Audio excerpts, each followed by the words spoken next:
Welcome, dear learners, to Learn English by 24/7 Stories. The place where stories teach you English, values, and confidence. Today, we begin a moral English story that will not only improve your vocabulary, but also help you learn life lessons through emotions, imagination, and simple, beautiful language. The story is titled, The Boy Who Borrowed Time. This is a tale of patience, kindness, discipline, and the magic that happens when we learn to value our time. Get ready. Let the story begin. 12-year-old Ethan lived in the small town of Hawthorne Ridge. The place was quiet, peaceful, and filled with tall trees that danced with the wind every morning. But Ethan was not like the town. He was never quiet, never peaceful, never still. He was always running. Running late. He woke up late for school. He finished homework late. He returned library books late. He even wished his best friend Noah happy birthday one day late. People laughed and said, Ethan can never catch time. Time runs faster than him. Ethan smiled and ignored them. He always said the same line. I will do it tomorrow. But tomorrow never came. One day, Ethan's teacher, Miss Clara, gave the class an important task. Everyone had to prepare a personal growth project.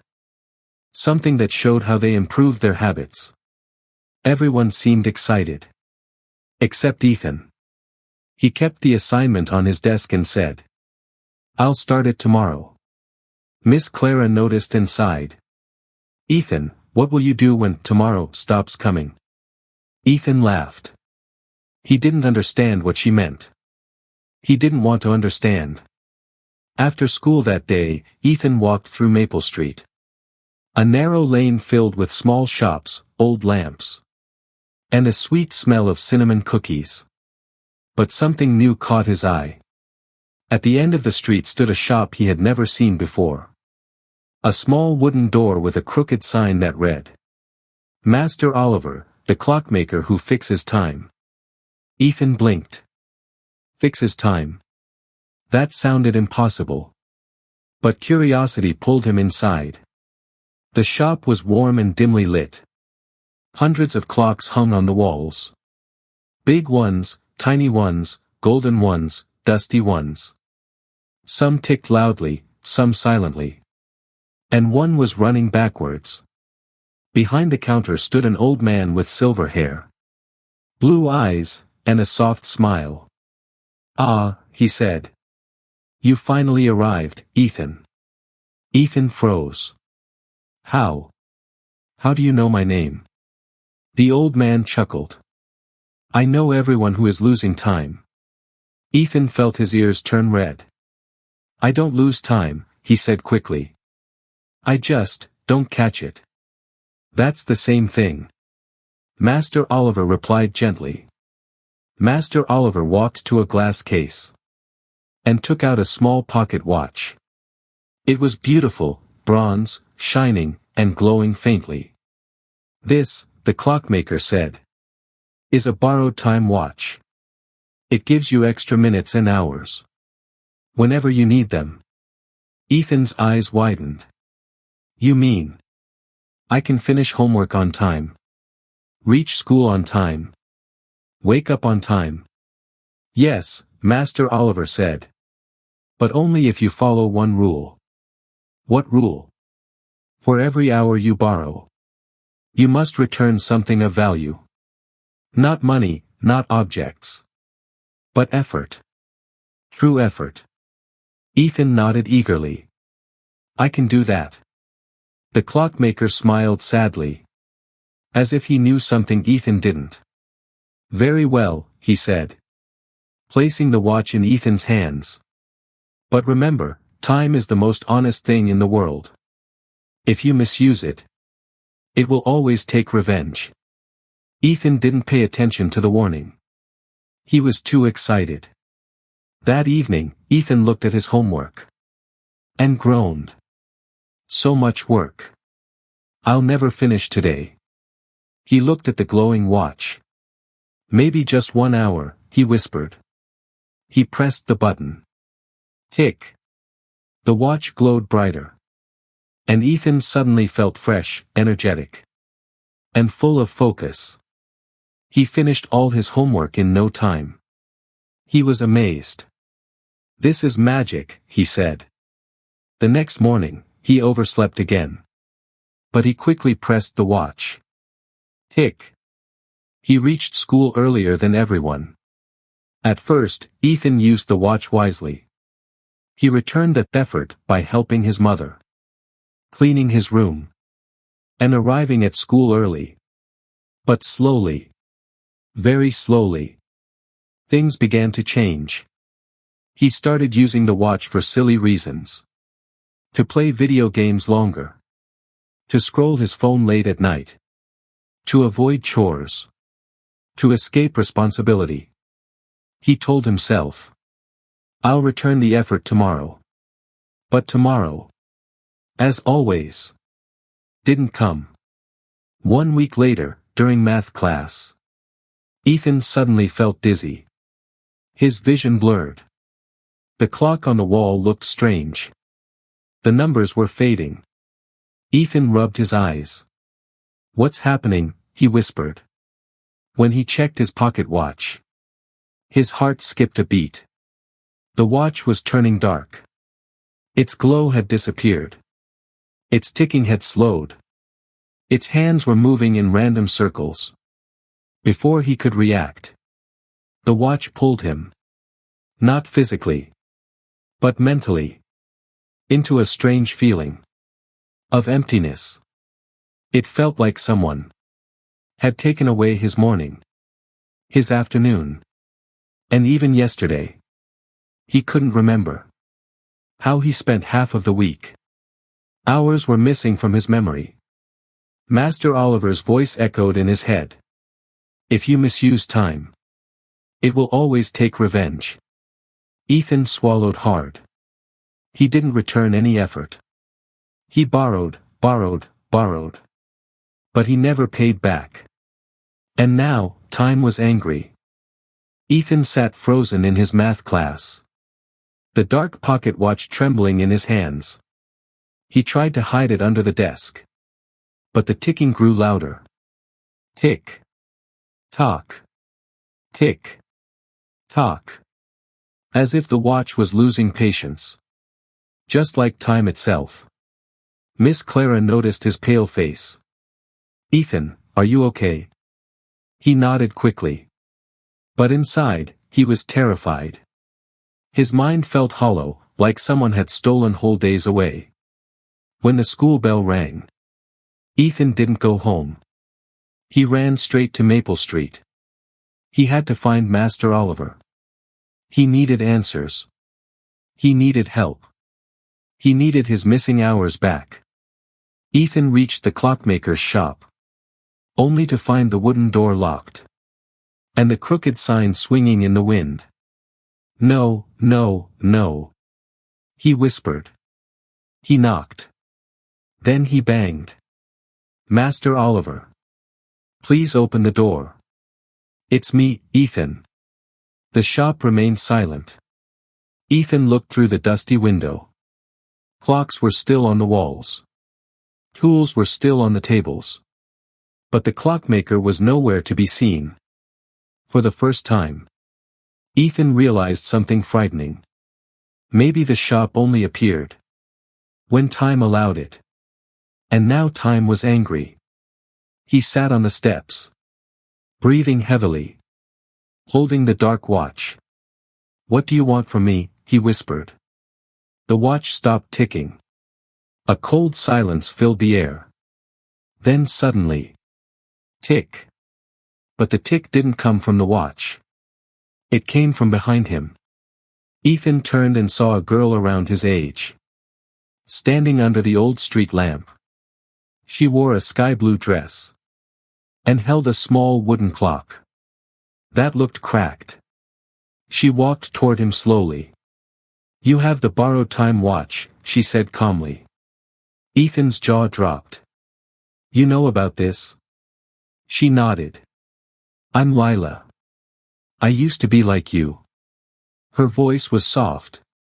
But her eyes carried sadness. I borrowed time too, she continued. And I misused it. And when I failed to return my effort, time took something very precious from me. Ethan felt a chill run through him. What did it take? Lila looked down at her cracked clock. And whispered. My yesterday. Ethan blinked. He didn't understand. What do you mean? I wake up every day. With no memory of the day before. She said. I don't remember my friends. My school lessons. Or even what I ate. Her eyes glistened. I can't remember my own birthday. Time erased it. Ethan felt his heart pound. That's horrible. It's worse when you don't realize how much you've lost, Lila said. You think you have endless tomorrows. Until suddenly. You don't even have yesterdays. She stepped closer. Your watch is turning dark, Ethan. It means time is warning you. Ethan clutched the watch tightly. But what do I do? I'll return the effort. I promise. I'll do anything. Lila shook her head gently. Promises don't fix time. Actions do. Lila guided Ethan to the side alley. Behind the clockmaker's shop. He had never seen it before. It looked narrow, strange. Almost magical. Master Oliver told me about this path, Lila said. It's the way back. The path where you give time what it deserves. She pointed toward a stone archway. Covered in vines. At the top were engraved words. Return not what you borrowed. But what you wasted.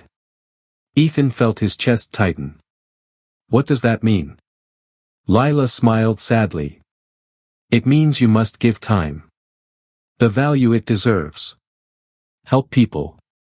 Fix what you ignored. Do the work you avoided. The path will show you.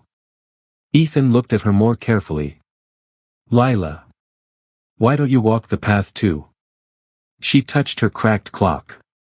I tried, she whispered. But time took too much from me. I no longer remember what I'm supposed to fix.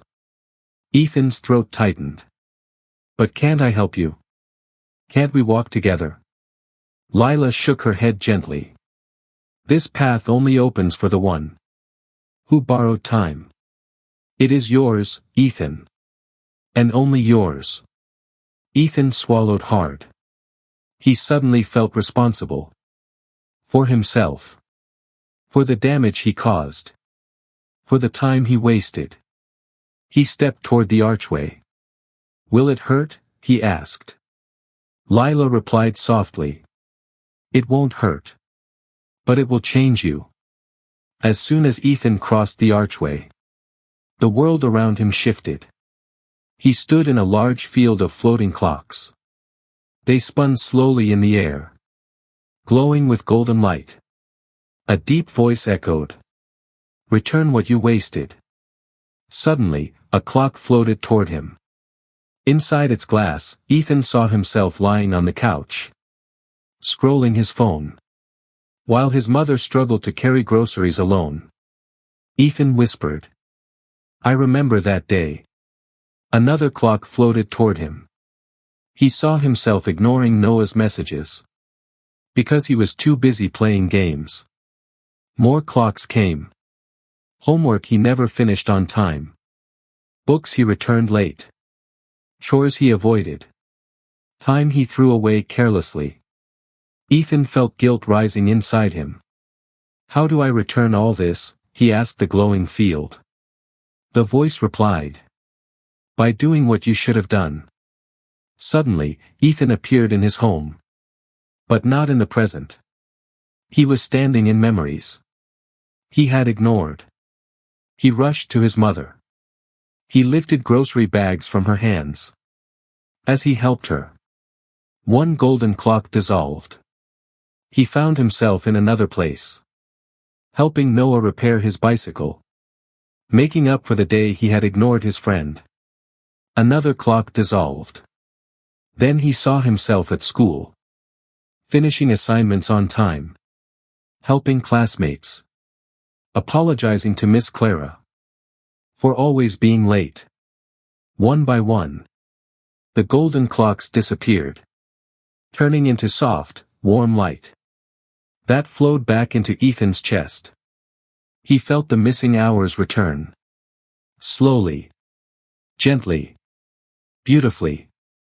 But then, a dark clock floated toward him. It was the first one he ever borrowed, and never repaid.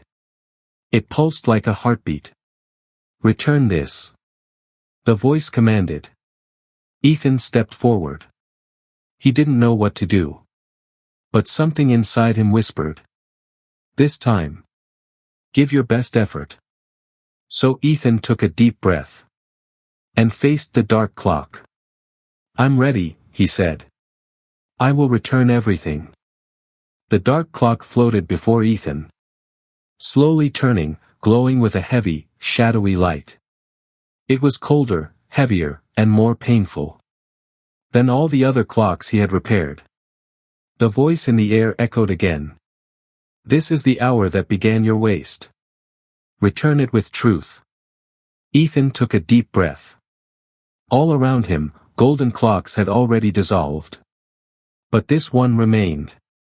Large, dark, and somehow alive. With everything he had ignored, avoided, and postponed. He stepped closer. Inside the glass, he saw a memory. A simple one. Yet the beginning of all his habits. It was the night he first said, "I'll do it tomorrow." His mother had asked for help with cleaning the kitchen. He refused and hid in his room to play video games. That hour, that tiny moment, had started a chain of choices. Ethan's voice trembled. "How do I return this hour?" The answer came softer this time. "By choosing today." Ethan realized what that meant. He must give the present moment everything that past moment lacked. No excuses. No tomorrow. No laziness. Only effort. In an instant, Ethan found himself standing in his kitchen at home. But inside the memory, his mother was cleaning alone, tired and sweating, while a younger Ethan prepared to sneak away. Ethan looked at the scene with sadness. He stepped forward and spoke to the memory of himself. "You should have stayed." But the younger Ethan couldn't hear him. Memories don't respond. He turned toward his mother. Even though she couldn't truly see him. He walked to the sink and began cleaning. Washing dishes, wiping counters. Doing everything he had avoided. As he worked, the dark clock outside the memory began to glow. Its shadow slowly melted away. Ethan kept going. He scrubbed, cleaned, organized. Until the entire kitchen shone. Then something unexpected happened. The younger Ethan suddenly paused. He looked around, confused. As if he felt a presence. A whisper. A lesson. Then he walked to his mother. And said something Ethan had never actually said in real life. "Mom. I'll help you." The memory smiled at him. A warm golden light filled the room. Outside the scene, the dark clock cracked open and dissolved into glowing particles that gently merged into Ethan's chest. The missing hour returned. Ethan felt lighter. Not just in his mind, but in his heart. Suddenly, a door opened in the glowing field. Its frame was carved with the words, "You have returned time with effort." Ethan stepped through it and found himself back in the alley behind the clockmaker's shop. Lila was waiting. Her cracked wooden clock was still damaged, but her face had softened. "You did it," she said. Ethan smiled. I couldn't have done it without you. Lila shook her head. You didn't do it for me. You did it for yourself. Ethan looked at her cracked clock sadly. Is there any way to fix your time too? Lila ran her fingers over the crack. Maybe someday, she whispered. If I ever remember what I need to fix. Ethan felt a wave of empathy wash over him. Time was precious. But memory was priceless. He hoped Lila would find her yesterday again. Before he could say anything, a soft ticking sound filled the air. Master Oliver stepped out of the shadows, holding a glowing lantern. You have returned, the clockmaker said. Ethan smiled. I fixed the hours I wasted. Master Oliver nodded. And time has accepted your effort. He reached for the borrowed time watch and placed his hand over it. The dark metal turned silver again. But this time, its glow was gentler, calmer. Not magic, but a reminder. Ethan asked quietly. Will the watch work again? Master Oliver shook his head. It doesn't need to. He closed Ethan's hand around the watch. Because now you know how to manage time. And that is a power stronger than magic. Ethan felt warmth spread through him. He understood. The next morning, Ethan woke up without the watch. He didn't need it. He stretched, got out of bed, and got ready for school. Without being late. His mother looked surprised. No extra minutes today, she joked. Ethan smiled. No, Mom. Just effort. At school, he returned Noah's book. Helped a classmate with homework. And submitted his assignments on time. Miss Clara raised her eyebrows. I see a new Ethan. Not new, Ethan said gently. Just better. During lunch, he noticed a girl walking past him. A girl in a sky blue dress. Lila. She looked at him for a moment. As if searching her memory. Her cracked clock necklace flickered weakly. Do I know you? She asked softly. Ethan smiled warmly. Not yet, he said. Maybe she didn't remember him. Maybe she couldn't. But someday, when time forgave her too, she would find her yesterday again. Until then, Ethan decided. He would be her friend every day. Because some people don't need old memories to start new ones. Time is the most honest teacher. It gives everyone 24 hours a day. But only the wise use them well. If you respect time, it rewards you. If you waste time, it takes something far more valuable. Don't wait for tomorrow. Begin today. Thank you for listening to today's story on Learn English by 24/7 Stories. I hope you enjoyed the lesson hidden inside our tale. If you learned even one new word or one new idea today, then don't forget to like this video, share it with your friends, and subscribe to our channel for more simple English stories. Before you go, here is your word of the day. Effort, which means trying your best to do something. And here is your sentence of the day. Good results come from good effort. Repeat it, remember it, and use it today. We'll be back soon with another beautiful story. To help you learn English in the easiest and most enjoyable way. Until then, keep learning, keep growing, and keep shining. See you in the next story.